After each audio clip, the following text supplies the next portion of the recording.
Rather lads, welcome back to Cossy's Arsenal podcast. My name is Cossy. Good morning, good afternoon, good evening, wherever you are in all parts of the world. Welcome back to the channel. Welcome back to a brand new video. Arsenal beaten ACMILAN 2-1 in the Dubai Cup. And that means we've won 2 out of 2 games in Dubai, beating Lyon 3-1 and now ACMILAN 2-1. It was a very good game and I thought Arsenal really played well. It's a game that really reminds me of where we were.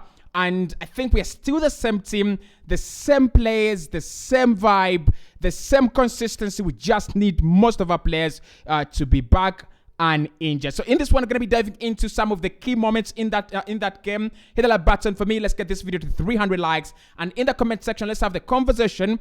Do you think Arsenal will continue winning games even after the World Cup? Or do you think the break is actually going to affect us a little bit negatively? And maybe we're going to be dropping some points because of the consistency that we will have lost. Let me know in the comment section what you think. But as for now, we are doing well and we are continuing to win games. Now, the way I think this one is was a very different one in terms of setup. Mikel Arteta had a few more boys back from the World Cup break. Ben White was back in the team. He did have a few issues with the English national team, but that actually doesn't deter him from playing for Arsenal. So he is back in the team. Thomas Partey as well is back in the team. And I think one of the things you will actually notice in this game is how Mikel Arteta decided to set up all the boys that he had on the day. Carl Hayne was in goal, Benjamin White, Rob Holding, Gabriel Magalhaes, and Kieran Tierney in a back four. Played a 4-3-3 with Martin Odegaard, Albert Sambi-Lokonga, and Thomas Partey in midfield. And up top, of course, the very versatile Fabio Vieira on the right-hand side. On the left was Reece Nelson, and Edin Ketia played down through the middle in this game. Of course, he's going to be playing more games down through the middle. So we expect him to be at least at his best every 90 minutes. Yeah, I think that is the first positive we have to talk about in this game. You have so many players back. You have so many of the vital players and the most important parts of this team coming back. Saka is coming back as well. He didn't play in this game, but he will be back. Martinelli as well. They were knocked out. Brazil were knocked out. So he will be back very soon. And the likes of Ben White and the likes of Thomas Partey. I'm not really happy that they were knocked out. The likes of Tomias as well. I'm not really like that.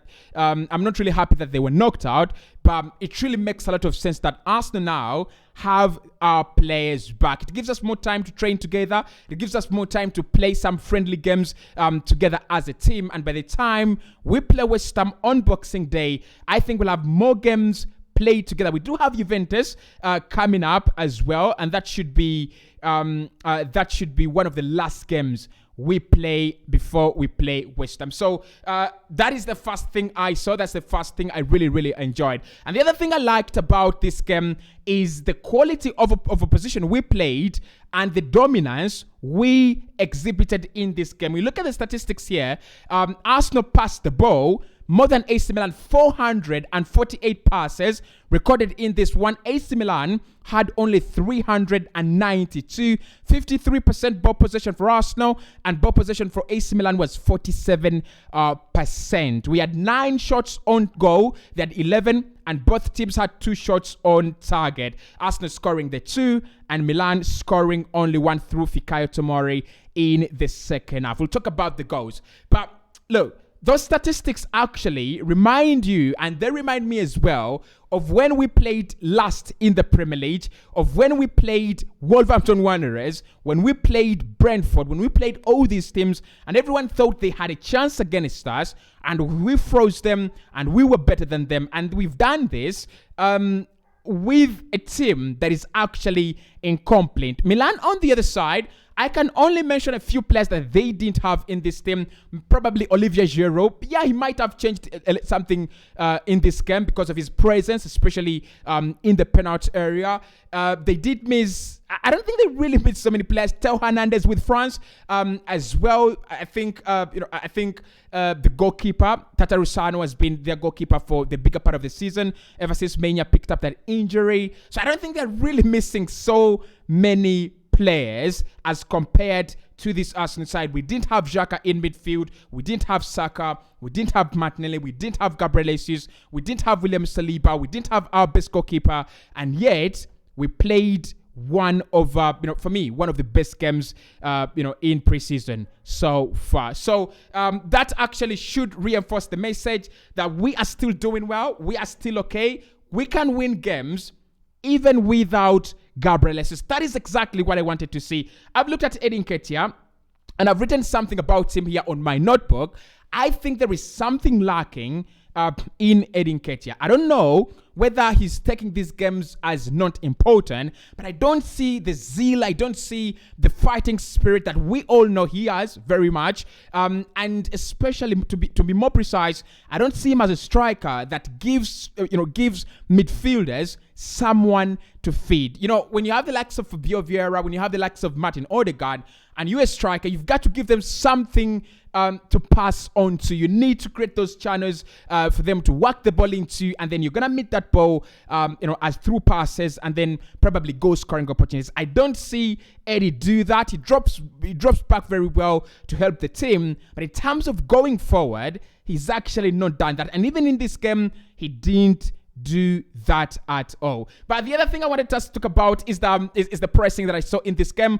We are still pressing monsters, and AC Milan, if they want to take anything out of this game, it is how Arsenal pressed them. It is how I think we had more defensive actions when we lost the game quicker than AC Milan, and I don't think Milan in the Italian Serie A are going to play a game as good as that. I've watched Inter Milan, I've watched Napoli, I've watched Udinese, I've watched Torino, I've watched all of those teams. No club, no team in the Italian Serie A is going to give AC Milan a run for their money just like we did. In the first half, they literally didn't see the ball. In the second half, whenever they picked up the ball, Arsenal were always there. And for me, it's a key part of our game. It's a very, very vital, aspect of Mikel Arteta's team.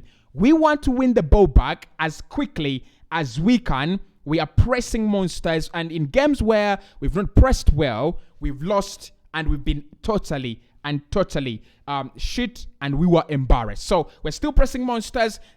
I think the education is still there. Even when some of these players are actually, non-starters, you can see the education is still there. And the other point I want to talk about is Martin Odegaard and the world-class free kick he is actually scored. That was a beauty there. That was a very, very good free kick. Look, how many have we seen from him? He did score one against Norwich last campaign, didn't he? I've not seen another direct free kick from him go into the back of the net, unless I've forgotten. And he scores this beauty. Tata Rusano, no chance on that one. He just stands still and watches it go into the back of the net. We've already talked about Martin Odegaard as a player that has a lot of potential, that can do more with his talent and help this Arsenal team. And I think this season, we've actually started seeing it. He's scoring more goals. He's creating more chances. He's running into more difficult and dangerous areas. And he's actually creating those moments you expect a player of his quality to be creating. One of the things I like about him, apart from the leadership skills, is he wants to give it a try. He wants to give it a go. And the other player actually, watch out, you can clip this out because we are at now 60,000 subscribers. Clip this out. One of the next big things in this Arsenal team is going to be Fabio Vieira. He's going to be one of the most valued players in the next 2 years. He's so remarkable. But Martin Odegaard today still had a very, very good game. I think when Xhaka comes back, we're going to be seeing again the combination between him and Granit Xhaka, Odegaard playing on the right and then Xhaka playing on the left. Unless we sign Yuri Tillemans and he comes in and creates very, very enormous changes, I still think that's going to be our midfield, our midfield three: Partey, Xhaka, and Odegaard. And to be honest, Odegaard missed out on the World Cup. I don't know if they will qualify ever for the World Cup with Erling Haaland. I think they do have the golden generation as well, Norway. But if they never qualify, he will have been cheated of such opportunities of showcasing his talent at the world's biggest stage, the Euros and the World Cup as well. I want us also talk about Carl Hayne. He's had a very, very good performance. And look, I think many of you don't know Carl Hayne. Carl Hayne is Arsenal's number 3, right? And most of the times when I look at him, I feel like there is a goalkeeper in there. He reminds me of Emiliano Martinez when he was still at Arsenal. There is a goalkeeper in there. The question is he ever going to get that chance? Is he ever going to get that opportunity to show how good he can be and probably to develop into the goalkeeper we all believe? And I know he will become that great goalkeeper. But again, he had a very, very good game, making a couple of saves. Like I said, they had 11 shots on goal, 2 on target. And I think with Carl Hayne in this game, much of his role was to play with the team. He's still young, and playing a team like, playing against a team like, AC Milan, you're going to be under a lot of pressure. You're going to commit mistakes. But he actually didn't. He was very, very comfortable. And I think still this is into the education system with our goalkeepers that our goalkeepers are actually getting. You look at you look at Matt Turner, you look at Aaron Ramsdale.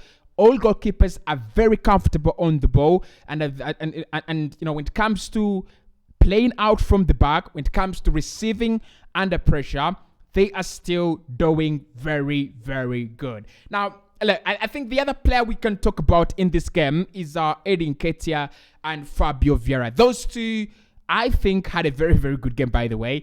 I think Fabio Vieira had a better game, in the Lyon game.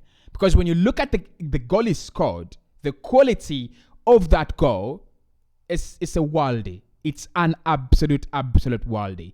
But Mikel Arteta spoke about it when we signed him, that he's one of the few players in this Arsenal side that are actually going to be comfortable playing anywhere and everywhere he actually puts them.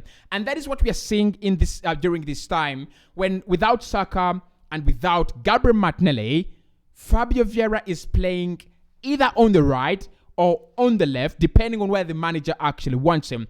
And you asked me when we signed him, is he our own kind of Bernardo Silva? And I said he is. He is, for me, a Bernardo Silva. All he has to do is to get those shots that he loves to get onto the opponent's goal on target. He needs to focus more, put those balls on target. He's a remarkable footballer. He's a very, very good footballer. So today he played where Saka should be playing, and that communicates why we signed him, and that also highlights the reason as to why Mikel Arteta is not under any panic to sign another right winger or to sign another player. He wants one player that will come in and give us absolute quality. So Fabio Vieira, good game. Absolutely. Very, very good game. And then Eddie Nketiah worries me. That is the last point we should be talking about this game and in this match reaction. Like I said, I looked at Eddie Nketiah in this game. He didn't score. And I'm not saying because he hasn't scored, that is a problem. But what I'm looking for in Eddie Nketiah is a troublesome forward that is going to give backlines and centre-backs a run for their money. He's going to make them earn their money. He's going to make it difficult for them. He's going to make it a living hell for them. Today, to be honest, there is something lacking in Eddie Nketiah's game. And it's quite frightening and worrying that he's the guy we're going to be dependent on. He's the guy we're going to be relying on when Gabriel Jesus is out for 3 good months. I'm going to say this, and it's going to be quite stupid, but I'm going to say it. If he doesn't have a good game in the next 2 games, right, he has until the first day of January. If he doesn't do well, if he doesn't impress, if he doesn't give us, because, when players are looking for that new contract, new deal, they play very well. So last campaign, he was a pressing monster. He was running all over the pitch. He was making it difficult for centre-backs, and was actually creating lots and lots of problems for them. But if he doesn't give us the same performance by the 1st of January, go and get someone different. Go and get, we should go and get another center forward. But anyway, those are my thoughts about this game. Quality game, very, very reflective of what Arsenal are going to be after the World Cup break, and very reflective of what kind of competition we are going to face after the World Cup, right? We've not played Manchester City. We've not played West Ham. We've not played so many teams, including Newcastle and Brighton. So I think many of these teams are actually at that level that AC Milan are, because Milan are champions in the Italian Serie A, and many of them actually are better than AC Milan. I think Newcastle play better football than AC Milan. I think if they played a game, between themselves, Newcastle would win that game comfortably, right? But I think it has given us a real test, and Mikel Arteta from this point will know and will understand what exactly his team is like. Where are the weak points? Where are the strengths? Where do we need to strengthen in January? And probably, what are the chances now that we win the title? That game was a real indicator for all that. But hit the like button. We are at 60,000 subscribers. I'm coming live for the 60,000 remarkable number. And every time we add 10 more thousand, I'll be coming live. So hit the like button, and I'll see you in the next one.